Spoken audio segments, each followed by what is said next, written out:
Olá, tudo bem com você? Meu nome é Arlete Bralha, eu sou escritora e editora do canal Letras Brasilis.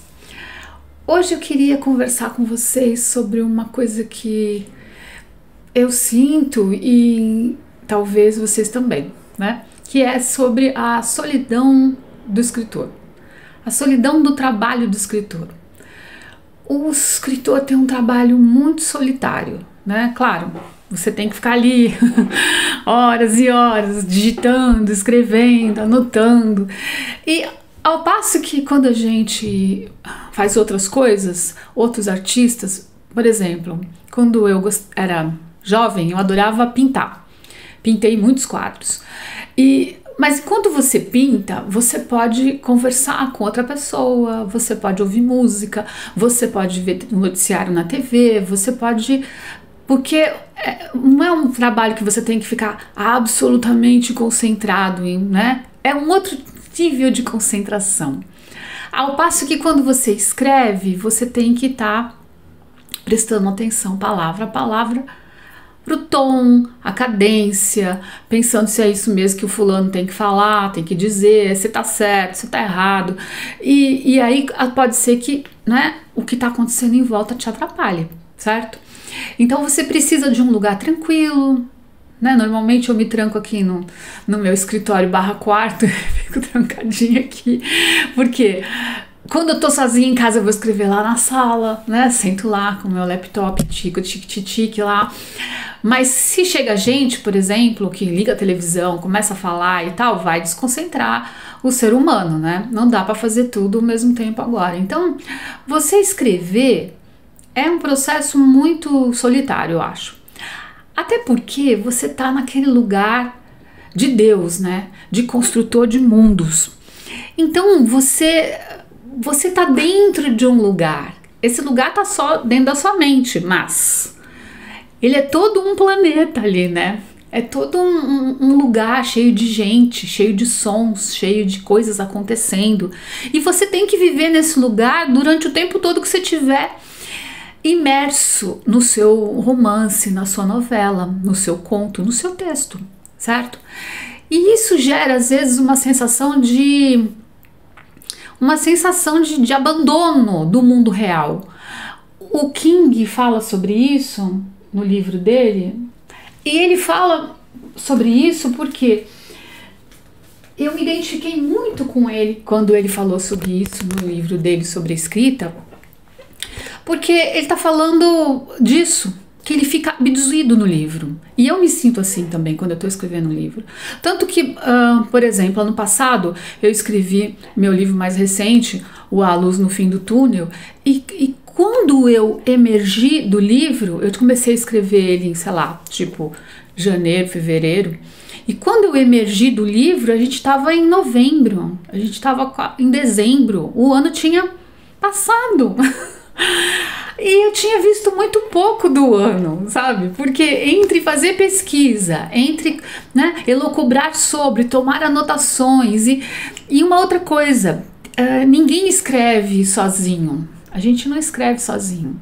A gente escreve sempre sendo, vamos dizer assim, influenciado, orientado, pelas vozes que acompanham o mundo, né?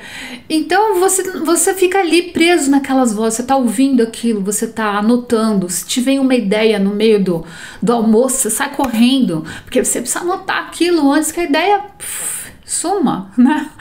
Então eu vivia em função do livro, e é muito engraçado porque a família de escritor é heróica também, né? Porque o pessoal respeita na maioria das vezes. Eles sabiam, tava falando comigo fazia 10 minutos e eu, oi? Que foi? Que você falou? Eu tava lá, né? E se você falar, não, mas Arlete, larga de ser louca. Por que tem que ficar dentro do livro? Por que o King fica dentro do livro? Por que não sai e vai viver a vida? Não é que a gente para a vida, a gente continua a vida. Mas é num outro plano, sabe? Uma coisa assim meio de um pé lá, um pé cá. Porque se você desconecta do livro, e eu fiz essa experiência algumas vezes, não porque eu queria, mas porque a vida demandava, né? Se você desconecta do livro, parece que ele deixa de te pertencer. Você não é mais o criador de mundos, você não é mais o Deus daquela história. Você começa a olhar para os personagens com alguma estranheza, né? Eles já não estão falando dentro da sua cabeça todos ao mesmo tempo agora.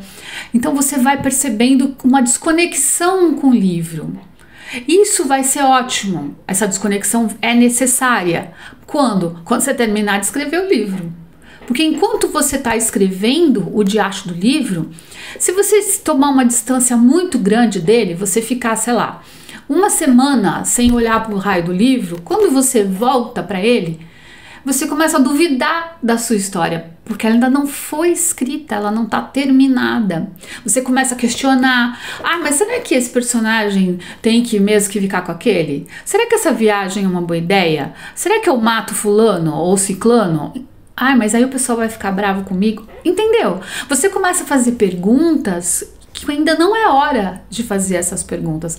Ainda não tá, sabe? No lugar certo da pergunta. Então você tem que ficar ali dentro do teu romance. E o custo que você vai sofrer com isso é de que você se desconecta um pouco do mundo real, do resto, né? Do noticiário. Às vezes está acontecendo 1000 coisas e chega alguém e fala, você viu tal coisa, blá blá blá. Você fala, não vi, que eu tava lá no livro. É meio coisa de maluco, eu concordo com vocês, é meio doido.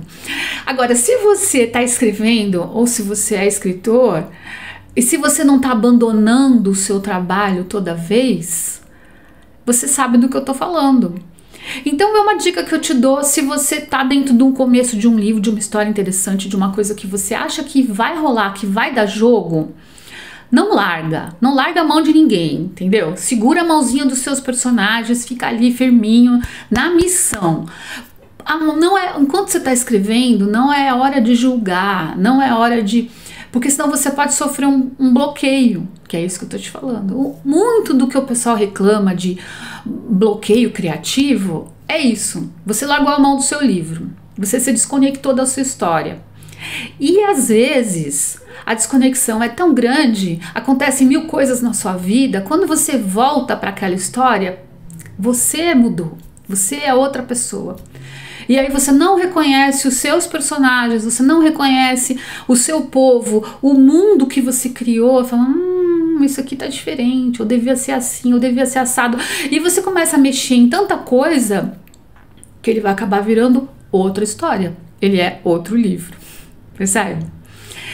Graças a Deus isso nunca aconteceu comigo, mas já me aconteceu de eu estar contando uma história tão grande assim, que abarcava tanta pesquisa, tantas coisas diferentes, tantas referências que eu queria colocar, que eu queria falar, mais do que o Homem da Cobra, né, como se diz. É que antigamente no cinema não, no circo tinha o Homem da Cobra, né? Então falava que ele falava demais, ou tinha aquele homem do gato no saco, sabe? Enfim. Aí, e o que acontecia? Você quer falar demais, quer falar de muita coisa ao mesmo tempo agora e acaba se perdendo. E eu olhava para aquela bibliografia toda, aqueles livros todos em cima da mesa me rodeando. Eram uns 30, 40 livros e eu tinha vontade de sair correndo, de desistir, de jogar fora. Até que uma vozinha lá falou assim para mim, olha, esquece a pesquisa, esquece a bibliografia, conta a tua história. E depois, quando tiver tudo já construidinho, tudo arrumadinho, aí você vai inserir uma coisa ou outra. E fazia sentido, porque eu ia colocar tudo em nota de rodapé, certo?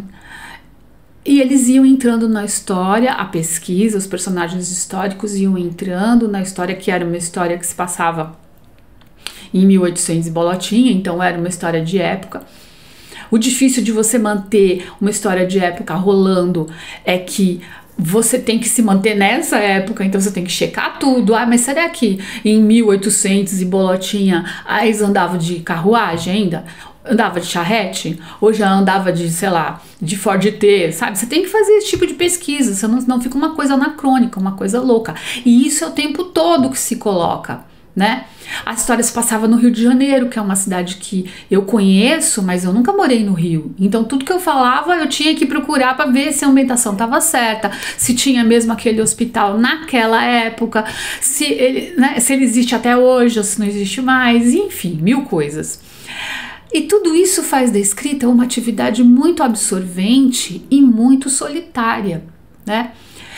Até por isso é que eu criei esse canal, sabe? Porque eu queria ser capaz, a minha verdadeira ambição é de criar um ponto de encontro, um lugar onde os escritores, novatos ou não, possam se sentir acolhidos, possam trocar ideias, possam apresentar suas dúvidas, possam trocar figurinhas. Porque também eu te pergunto, aonde vivem os escritores? Do que se alimentam, né? Onde estão? Porque a gente não vê. Uma piada que eu costumo fazer muito quando eu me apresento e falo escritor e o pessoal faz aquela cara de susto, eu digo assim, pois é, eu e o Mico Leão Dourado, a gente existe. A nossa classe existe ainda. Então ainda não foi extinta. Ainda. Então esse canal, esse lugar, esse espaço faz parte desse meu esforço pessoal, particular, de tentar criar uma comunicação maior entre os escritores. Inclusive, se vocês olharem aí nas listas do canal, você vai ver que eu fiz uma série chamada Por que Escrevi Esse Livro? E eu adoraria acolher novos autores que queiram fazer vídeos e mandar para mim, para botar no canal, tipo, por que eu escrevi esse livro, sacou? Porque é um jeito de você divulgar o seu livro e é um jeito de você entrar em contato com públicos diferentes, né? Poder explicar a sua história, ter um canal de comunicação com o público, porque a gente às vezes fica tão, né? Eu ainda dei sorte, né, gente? Quando eu comecei a escrever, eu encontrei uma editora, era outro tempo, essa editora quis conversar comigo, gostou do meu caminho, do meu lero e tal. Então, quando você tem uma editora por trás você tem um respaldo, bem ou mal. Se bem que, né? Mal eu falava com um editor e era bem pouco. Só na hora de publicar mesmo, dava uns acertos e tal, e mandava bala. Então, também não teve essa grande convivência, não. Hoje em dia eu convivo muito mais. Tem a Fernanda Itri, que é uma autora minha, é estreante, ela já escreveu 2 livros, deve estar fazendo o 3º. Tem o Mauro Camargo, que é um autor renomado, já escreveu muitos livros, que também está aqui no canal, no Por que Escrevi Esse Livro. Enfim... mas é só, sabe? E a juventude, e os novos? E os mais velhos, né? Que tem história boa para contar, que tem experiência boa para dividir. Com quem eles estão falando? Certo? Então eu sinto essa ausência de companhia. Acho que é por isso que eu vim para cá, para fazer esse canal, para encontrar os meus pares, para a gente poder criar uma galera, sabe? Até porque eu tenho muita experiência, mas eu quero deixar esse legado para alguém, para quem se interessa, para quem quer fazer a literatura do século XXI, porque a gente está no começo do século. O século vai longe, né? As pessoas estão vivendo cada vez mais. Então, quem sabe, se eu puder inspirar pessoas, se eu puder ajudar pessoas a manterem o legado da literatura em pé, eu vou me dar, assim, muito feliz e vou dar minha missão por cumprida. Então é isso. Se você quer quebrar um pouco da sua solidão de escritor, certo? Se você quer deixar de ser um leitor e virar um escritor, a gente aqui vai te acolher, vai te abraçar, vai conversar. Se vocês me mandarem perguntas sobre coisas que vocês gostariam de saber, coisas que são do interesse de vocês, eu vou procurar responder sim, entendeu? Porque é isso, eu quero falar com pessoas. Vocês vão descobrir que mesmo quando a gente é publicado, e hoje em dia eu vi uma pesquisa que infelizmente é uma coisa bem triste, eu tô procurando o livro aqui para mostrar, que a gente... pegar esse aqui, vai, da Nina, né?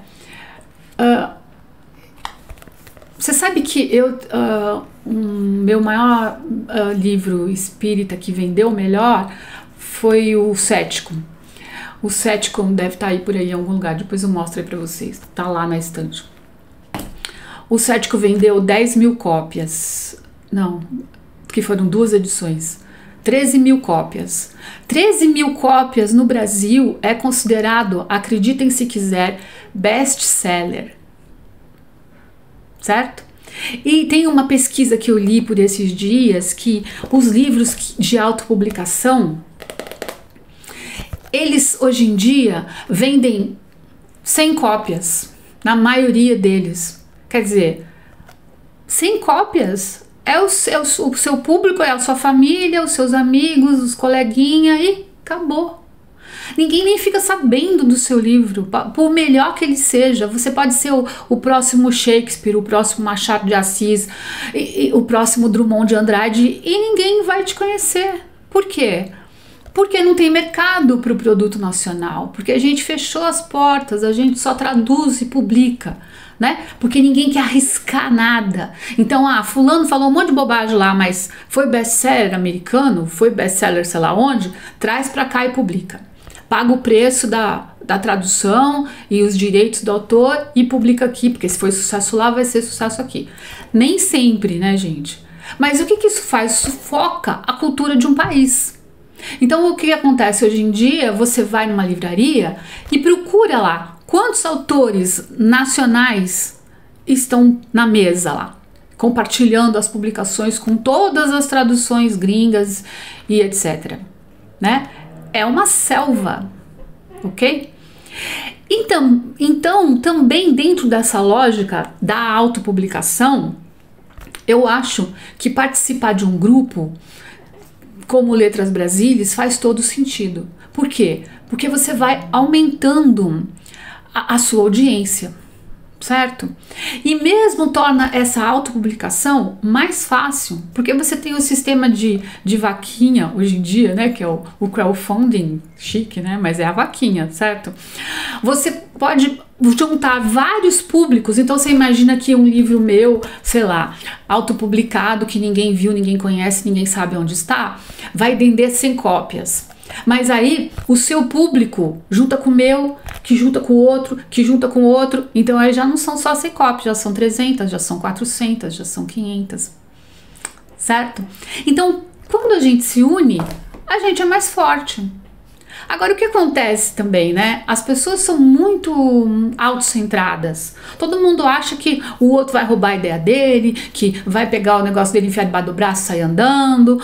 Olha, gente, quando você escreve um livro e ele está pronto para ser observado por outras pessoas, você vai precisar de gente olhando o seu livro que te dê uma luz, que te diga se ele presta, se ele é bom, onde ele pode melhorar, certo? Isso chama você fazer a leitura crítica, ok? Agora, o que você faz? Você registra o livro na CBL, né? Na Câmara Brasileira do Livro, registra lá. E o livro é seu. Se outro pegar e publicar, você vai lá e processa. Você fala, esse livro é meu, você roubou. Certo? Então, tem como a gente se defender, né? Não é a terra de ninguém, certo? E a gente precisa desse olhar. A gente precisa uns dos outros. Eu já publiquei os meus livros, eu já tenho a minha galera, já fiz a minha história. A partir de hoje eu quero ajudar você que ainda não fez a sua. Porque eu acho importante isso. Principalmente na era do chat GPT, onde o pessoal acha que escrever livro é só botar meia dúzia de prompt e o livro salta pronto no seu colo. Gente, vocês vão me desculpar, mas isso daí você está sendo vítima do auto-engano. Eu ainda vou fazer aqui um episódio inteiro para a gente discutir sobre isso, né? Agora, o ChatGPT pode ser maravilhoso como ferramenta de trabalho. Ele pode te ajudar na pesquisa, se bem que ele é maluco, melhor você checar tudo que ele te falar, você vai lá e checa, tá? Porque ele inventa gente que não existe, ele te dá data que maluca, etc. Claro que isso vai melhorar? Vai, certo? Com o tempo, ele tá cada vez mais esperto. Porém, o livro que você escreve usando o ChatGPT é do chat, não é seu. Inclusive tem ferramenta que pega isso, que diz, olha, isso aqui foi copiado desse livro, foi copiado desse. Porque o que o chat faz? Ele não cria nada. Ele pesquisa no mundo inteiro de todos os livros, é como se fosse uma biblioteca mundial, né? De tudo que já foi escrito, tá lá. E ele consulta bem rapidinho, porque ele é ágil, e traz para você, colado, mastigado, é um Frankenstein. E a história que ele contar não é tua história. A história que você escreveria com as tuas palavras não é a tua contribuição, não é a tua sabedoria de vida, não tem ali a tua programação, a tua contribuição particular, pessoal e intransferível. E se a gente, os jovens, os velhos, todo mundo, a nossa geração não continuar escrevendo, a gente vai criar, o chat vai criar um monstro tão grande, um Frankenstein tão absoluto, que daqui 10, 20 anos, as pessoas não vão mais ter voz ativa, não vão ser capazes de identificar, olha, esse fulano é esse autor, é aquele autor, porque se perdeu numa mixórdia, né? É que nem colar na prova. Eu sempre falava isso pro meu filho, quando ele não queria, tava muito afim de estudar, e entrava numa de vou colar do fulano, vou colar do ciclano, eu falava, isso daí é auto-engano, meu filho. Você não tá aprendendo nada. O dia que você precisar dessa informação, você não tem. Você quer fazer essa conta, você não sabe. Porque você colou.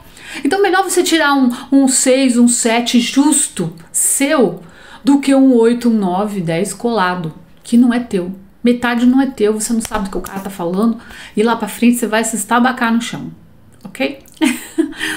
Então é isso, pessoal. Espero que vocês tenham gostado. Mandem seus comentários, vamos discutir sobre isso, vamos falar sobre, tá ok? E curtam aí, compartilhem. Se inscrevam no canal para receber mais papos como esse, para a gente poder se comunicar, para a gente se agrupar numa galera, numa confraria, num jogo de ganha-ganha, sabe? Onde todo mundo fica mais feliz. Até breve!